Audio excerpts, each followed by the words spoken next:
வாழ்க வளமுடன். நண்பர்கள் அனைவருக்கும் வணக்கம். நான் உங்கள் நண்பன் அர்ஜுன். நான் செபில பதிவு பெற்ற பங்கு முதலீட்டு ஆலோசகர், SEBI registered investment adviser and registered research analyst.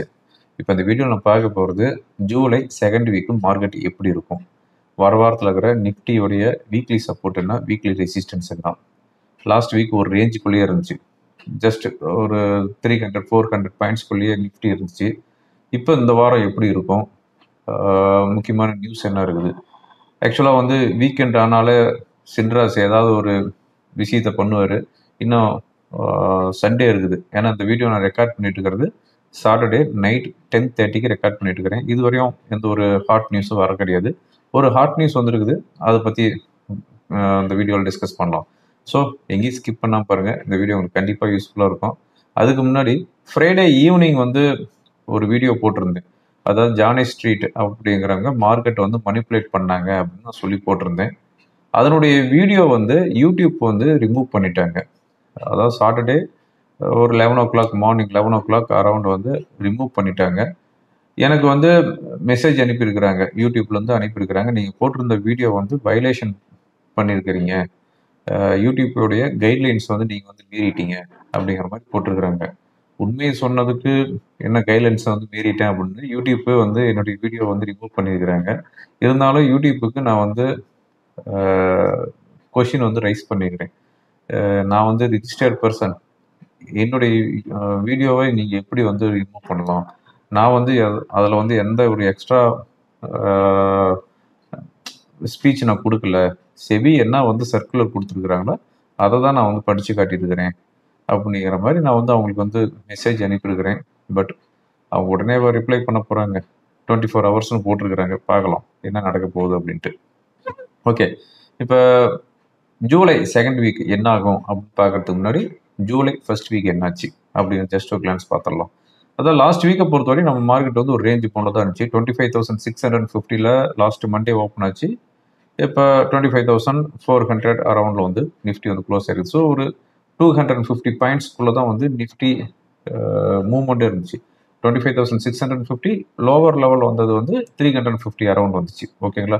So ஒரு 300 பாயிண்ட்ஸ்குள்ளே தான் லாஸ்ட் 5 டேஸாகவே மூவிங் இருந்துச்சு. Last Monday, Tuesday, Wednesday and Thursday இந்த 4 நாளும் மார்க்கெட் இறங்கிட்டு இருந்துச்சு. But not significant fall. Friday வந்து ஹையில் வந்து க்ளோஸ் ஆகிருக்குது. ஓகேங்களா? லாஸ்ட் வீக் இருந்த பாசிட்டிவ் நியூஸ் என்ன அப்படின்னு பார்த்தோம் அப்படின்னா, அதாவது நம்ம இந்தியாவிலேருந்து எந்த ஒரு பாசிட்டிவ் நியூஸும் கிடையாது. குளோபல் லெவலில் வந்து பார்க்கும்போது யூஎஸ் மார்க்கெட் வந்து ரெக்கார்டு ஹையில் வந்து க்ளோஸ் ஆகிருக்குது, அது ஒரு பாசிட்டிவ். அதுக்கப்புறமா வந்து லாஸ்ட்டு தேர்ஸ்டே யூஎஸ்லேருந்து வந்த ஜாப் ரிப்போர்ட் வந்து சூப்பராக வந்துருக்குது. இந்த ஜாப் ரிப்போர்ட் வந்ததுக்கப்புறம் யூஎஸ் ஃபெட்டு கம்மிங் ஈவெண்ட்டில், அதாவது ஜூலை 30th அன்னைக்கு ஈவெண்ட்டில் 25 பேசிஸ் பாயிண்ட்டு ரேட் கட் பண்ணுவாங்க அப்படிங்கிற ஒரு ஹோப் இருக்குது. ஓகேங்களா? இதுதான் வந்து லாஸ்ட் வீக் இருக்கிற ஒரு பாசிட்டிவ் நியூஸ். நெகட்டிவ் நியூஸ் அப்படின்னு பார்த்தோம் அப்படின்னா, யூஎஸ் இந்தியா இவங்க 2 பேர்த்துக்குமே வந்து இன்னும் வந்து ட்ரேட் டீல் வந்து சைன் ஆக கிடையாது. இன்னும் 2 நாளுன்னு கிட்டத்தட்ட ஒரு 20 நாளாக பண்ணிட்டாங்க. இப்போ இன்னும் லாஸ்ட் தேர்ஸ்டே கூட சொல்லியிருந்தாங்க இன்னும் 2 நாளில் வந்து சைன் ஆகிடுனாங்க. பட் இந்த வீடியோ ரெக்கார்ட் பண்ணிட்டு இருக்கிற வரையும் இன்னும் சைன் ஆக கிடையாது. ஓகேங்களா? அதுக்கப்புறமா வந்து எஃப்ஐஸ் வந்து கண்டினியூவாக வந்து செல்லிங்கில் இருக்கிறாங்க. இதுதான் வந்து நெகட்டிவ் நியூஸு. லாஸ்ட் வீக் பொறுத்தவரை சென்செக்ஸ் 626 பாயிண்ட்ஸ் டவுனில் க்ளோஸ் ஆகிருக்குது. 83,432 செட்டில் ஆகிருக்குது. நிஃப்டி 25,461 செட்டில் ஆகிருக்குது. 176 பாயிண்ட்ஸ் வந்து வீக்லி பேசிஸில் டவுனில் க்ளோஸ் ஆகிருக்குது. Small cap and mid cap வந்து 0.5% to 1% ஹையில் க்ளோஸ் ஆகிருக்குது. லார்ஜ் கேப் 0.5% டவுனில் க்ளோஸ் ஆகிருக்குது.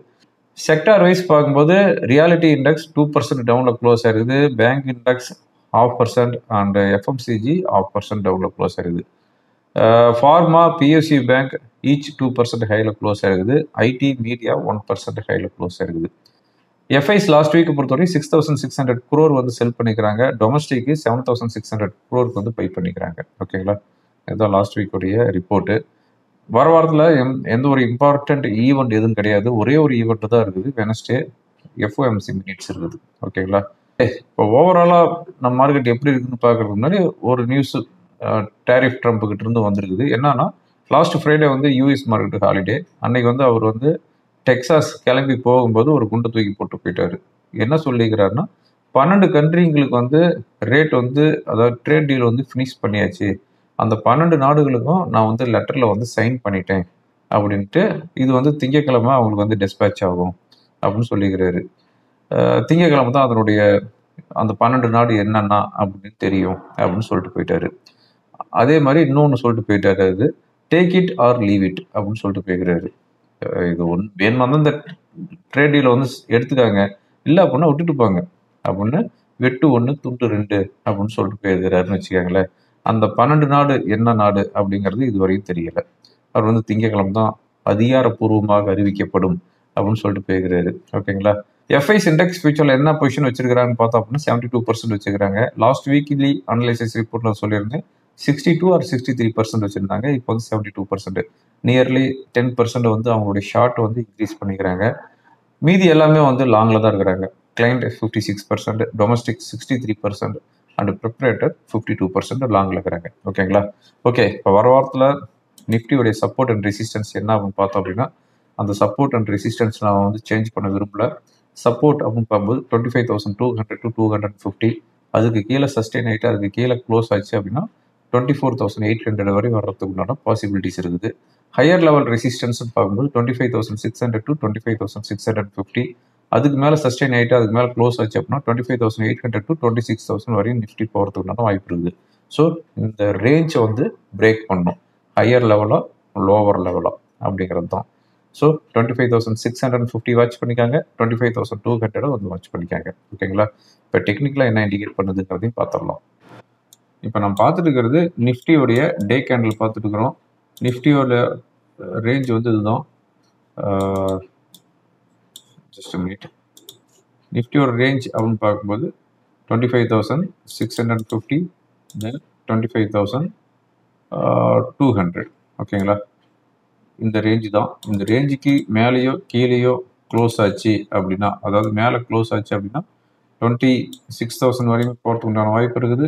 25,200 கீழே வந்துச்சு அப்படின்னா 24,800 வரை வர்றதுக்கு உண்டான வாய்ப்பு இருக்குது. பேங்க் நிஃப்டி என்ன இண்டிகேட் பண்ணுது அப்படின்னு பார்த்துடலாம். பேங்க் நிஃப்டி பொறுத்தவரையும் இப்போ ரெசிஸ்டன்ஸ் அப்படின்னு பார்க்கும்போது 57,200 57,200 to 57,600 வரை ரெசிஸ்டன்ஸ் இருக்குது. இது வந்து ரொம்ப டேஞ்சர் ஜோன். சப்போர்ட் அப்படின்னு பார்க்கும்போது 56,500, 56,500க்கு கீழே இருந்துச்சு அப்படின்னா 56,000 வரையும் வர்றதுக்குண்டான வாய்ப்பு இருக்குது. ஓகேங்களா. ஓகே ஃப்ரெண்ட்ஸ், இந்த வீடியோ உங்களுக்கு ரொம்ப யூஸ்ஃபுல்லாக இருக்குன்னு நினைக்கிறேன். யூஸ்ஃபுல்லாக இருந்துச்சு அப்படின்னா ஃப்ரெண்டுகளுக்கு ஃபார்வர்ட் பண்ணுங்கள். தேங்க்யூ ஃபார் வாட்சிங். வாழ்க வளமுடன்.